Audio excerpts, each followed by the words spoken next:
రానున్న ఎన్నికల్లో లగడపాటిని టీడీపీ నుంచి పోటీ చేయాలని చంద్రబాబు గారు కోరినట్లుగా ఒక ప్రచారం ఇప్పుడు జరుగుతున్న నేపథ్యంలో చంద్రబాబు గారి రిక్వెస్ట్ను లగడపాటి గారు యాక్సెప్ట్ చేయలేదు, నో చెప్పారంటూ కూడా ఒక వార్త ఇప్పుడు సోషల్ మీడియాలో చక్కర్లు కొడుతోంది. నేను షర్మిలా బాటలో నడవబోతున్నా అంటూ కూడా లగడపాటి చెప్పినట్లుగా కాంగ్రెస్ పార్టీని తిరిగి యాక్టివేట్ చేసే విధంగా నేను పనిచేయబోతున్నా అంటూ కూడా లగడపాటి గారు చెప్పినట్లుగా ఒక వార్త ఇప్పుడు సోషల్ మీడియాలో చక్కర్లు కొడుతున్న నేపథ్యంలో అసలు ఈ వార్తలో వాస్తవం ఉందా లేదా అనే అంశానికి సంబంధించి మనతో మాట్లాడేందుకు ప్రముఖ రాజకీయ విశ్లేషకులు కృష్ణకుమారి గారు మనతో ఉన్నారు. మేడంతో మాట్లాడదు. మేడం నమస్తే. నమస్తే మేడం, రానున్న ఎన్నికల్లో లగడపాటి గారు టీడీపీ నుంచి పోటీ చేయాలని చంద్రబాబు గారు కోరారని లగడపాటి గారిని, కానీ లగడపాటి గారు దానికి సున్నితంగా తిరస్కరించారని, నో చెప్పారని ఒక వార్త సోషల్ మీడియాలో చక్కర్లు కొడుతుంది. ఆయన టీడీపీలో కాకుండా కాంగ్రెస్ పార్టీని మళ్ళీ యాక్టివేట్ చేసేందుకు ప్రయత్నం చేస్తున్నారు. అందుకే కాంగ్రెస్లో గత లీడర్స్ ఎవరైతే ఉన్నారో వాళ్ళందరినీ కూడా కలిసే ప్రయత్నం జరుగుతుందంటూ కూడా ఒక వార్త సోషల్ మీడియాలో చక్కర్లు కొడుతుంది. ఏంటి మేడం, దీంట్లో వాస్తవం ఉందా అంటే ఏం చెప్తారు? అంటే లగడపాటి గారు రాజకీయాల్లో యాక్టివ్ అవుతారు అనేది ఒక వార్త వచ్చింది. వార్త వస్తే సహజంగా ఆయన కాంగ్రెస్ పార్టీ మీద ఎంతో కొంత కినుకలో ఉన్నారు. ఎందుకంటే ఆ రోజు ఆంధ్ర తెలంగాణని విభజించిన విధానాన్ని ఆయన విభేదిస్తూ చాలా హడావుడి చేశారు. ఆయన మాట్లాడింది కూడా వాస్తవం, చాలా థియరిటికల్గా మాట్లాడారు లగడపాటి గారు. దాన్ని బాగా వ్యతిరేకించిన నాయకులు ఇద్దరు ఆ రోజు, లగడపాటి, ఉండవల్లి ఇద్దరు వ్యతిరేకించారు. ఈ రోజుకి వాళ్ళు అదే స్టాండ్ మీద ఉన్నారు. అయితే అప్పటి నుంచి నేను రాజకీయాలని విరమిస్తున్నాను, రాజకీయాల నుంచి నా రాజకీయ జీవితానికి ఫుల్ స్టాప్ అని చెప్పి చెప్పారు. కానీ అప్పుడప్పుడు ఆయన ఏం చెప్తుంటారంటే, హర్ష కుమార్ ఉన్నారు కదా, మాజీ ఎంపీ, ఆయనకు మట్టుకు నా సపోర్ట్ ఉంది, ఆయన గెలవాలని నేను కాంక్షిస్తూ ఉంటాను, ఆయన గెలుపుకి నేను పనిచేస్తుంటాను ప్రత్యక్షంగాను పరోక్షంగాను అని చెప్పి లగడపాటి చెప్తా ఉన్నారు. అలాగే ఇప్పుడు మళ్ళీ పార్లమెంట్ ఎలక్షన్స్ వస్తున్నాయి కాబట్టి హర్ష కుమార్ కోసం మళ్ళీ ఆయన ఇంకొకసారి జూలు విదిల్చి బయటకు వచ్చినట్టు అర్థమవుతుంది మనకి. అయితే ఈ వచ్చిన సందర్భంగా చంద్రబాబు నాయుడు గారు కూడా ఆయన అడగటము, ఆయన కాదంటము జరిగి ఉండొచ్చు. అది పెద్ద ప్రాధాన్యత అయిన విషయం కాదు. కానీ ఆయన ఇవాళ చాలామంది ఢిల్లీ పెద్దల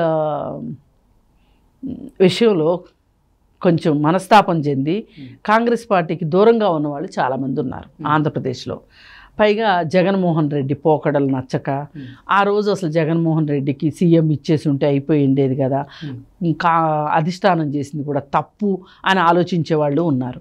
ఇలా రకరకాల స్వరాలు ఉన్నాయి కాంగ్రెస్లో. ఈ అన్ని స్వరాల వాళ్ళు ఈవేళ ఒక పక్క జగన్మోహన్ రెడ్డి గ్రాఫ్ పడిపోతూ ఉండటం, ఈసారి ఖచ్చితంగా టీడీపీ గెలుస్తుంది అనే ఒక నమ్మకం కాంగ్రెస్ పార్టీలో కూడా వచ్చింది. ఆ నమ్మకం వచ్చి దానికి అనుగుణంగానే ఇండియా కూటమిలోకి చంద్రబాబు నాయుడు రావాలి అని చెప్పి ఇండియా కూటమి కూడా తాతహలాడుతుంది చంద్రబాబు నాయుడు కోసం. మరి ఈ మొత్తం సినారియోలో అర్థమవుతుంది ఏంటి అంటే, ఈ లగడపాటి ఎలా అయితే బయటకు వచ్చారో ఇంకా చాలామంది నాయకులు ఇలా పాత కాంగ్రెస్ లీడర్స్ అటు జగన్మోహన్ రెడ్డి దగ్గరికి వెళ్ళలేక, ఇటు కాంగ్రెస్ పార్టీలో ఉండలేక, ఇంకో పక్క తెలుగుదేశంలోకి వెళ్ళలేక క్రాస్ రోడ్స్లో ఉన్న లీడర్స్ చాలామంది ఉన్నారు. ఈ క్రాస్ రోడ్స్లో ఉన్న లీడర్స్కి ఇవాళ షర్మిల కాంగ్రెస్లోకి రావటం ఒక ఆశాజనకమైన వాతావరణం కనిపిస్తూ ఉంది. దీనికి రెండు కారణాలు. షర్మిల రావడం ఒకటి, షర్మిల వైఎస్ఆర్ కూతురు అవ్వడం ఒకటి, పైగా జగన్మోహన్ రెడ్డి చేతిలో దగా పడిన చెల్లెలు అనేది ఒక విషయం ఇప్పుడు అర్థమైపోయింది. పైగా రాజకీయాల్లో చాలా ఒప్పుకుంటారు కానీ మితిమీరిన కుయుక్తులను ఒప్పుకోలేరు ఎవరైనా. నిజమైన రాజకీయాలు కావాలనుకునే వాళ్ళు కుయుక్తుల్ని ఓర్చుకోలేరు. ఆ కుయుక్తుల్లో భాగం ఏంటంటే, ఆ రోజు వైఎస్ఆర్ చనిపోయినప్పుడే సంతకాలు పెట్టించుకున్న జగన్మోహన్ రెడ్డి ఎంత నిస్వార్థంగా రాజకీయాల్లో ఉంటాడు. అణువణువు స్వార్థం. పైగా తండ్రి అధికారాన్ని అడ్డం పెట్టుకునే రాష్ట్రాన్ని దోచుకుని డబ్బులు సంపాదించుకుని సూట్ కేస్ కంపెనీలు పెట్టి డబ్బులు సంపాదించి ఆ డబ్బు మదంతో, ధనగర్వంతో నేను రాష్ట్రాన్ని ఏలాలి అని అనుకోవటం, పైగా ఈ కేసుల నుంచి తప్పించుకోవాలి అంటే రాజకీయ అధికారం చాలా అవసరము అనే ఉద్దేశంలో జగన్మోహన్ రెడ్డి వెళ్ళడం వల్ల తొక్కుకుంటూ తోసుకుంటూ ఏదంటే అది, ఏమైనా సరే నాకు అధికారమే పరమావధి అన్నట్లుగా ఒక మొండి మూర్ఖత్వపు ఉద్దేశంతో ముందుకెళ్ళిన సంగతి వీళ్ళందరూ చూశారు. ఇవన్నీ చూసి ఏహ్య భావంతో, పైగా గెలవటానికి ముందు సొంత బాబాయ్ చనిపోతే ఆ చనిపోయిన బాబాయిని వాళ్ళు చంపారు వీళ్ళు చంపారని వాళ్ళ మీద వీళ్ళ మీద నిందలేసి తద్వారా లబ్ధి పొంది, అలాగే కోడికత్తి లాంటి ఒక కేసు క్రియేట్ చేసుకుని అతన్ని ఈ రోజుకి జైలు నుంచి బయటికి తీసుకురాకోకుండా జైల్లోనే ఉంచి అతన్ని రేపు మళ్ళీ ఎలక్షన్లు అయ్యే వరకు అతను బయటికి రాడు, వచ్చేవాడైతే ఎప్పుడో వచ్చేవాడు చేసి, మళ్ళీ ఎలక్షన్ అయిన తర్వాత అసలు ఆ వివేకానంద రెడ్డి కేసును గురించి పట్టించుకోకపోవటం.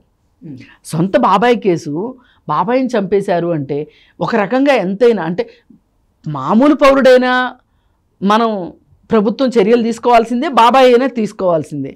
కానీ సొంత బాబాయ్ మీద ఒక పిసరంతన్నా ఉంటుంది కదా. మరి అలాంటి కేసును ఛేదించటానికి ఏ విధమైన అసలు చర్యలు తీసుకోలే. కాసేపు సిబిఐ కావాలంటాడు, కాసేపు సిబిఐ వద్దంటాడు, అదంటాడు ఇదంటాడు. పైగా సిబిఐ కొన్ని విషయాలు పట్టుకుని వచ్చింది. ఈ రకంగా చూసుకుంటే అవినాష్ రెడ్డి దోషి అనిపిస్తుంది, అవినాష్ రెడ్డిని అరెస్ట్ చేస్తాము అని. అవినాష్ రెడ్డిని అరెస్ట్ చేయనివ్వలేదు కదా. నీ సొంత బాబాయిని చంపిన, రేపు కోర్టు తేలుస్తుంది. ఇప్పుడు కోర్టు కాదు పోలీసులు నిరూపించలేకపోయారు అంటే అవినాష్ రెడ్డి నిర్దోషిగా విడుదలవుతాడు. నీకు వచ్చిన బాధ ఏంటి మధ్యలో? ఒకవేళ అతనే దోష అయితే నీ బాబాయికి ఆత్మశాంతికి చేకూరినట్లే కదా. అది చేయనిలేదు, ఇది చేయనివ్వలేదు. పైగా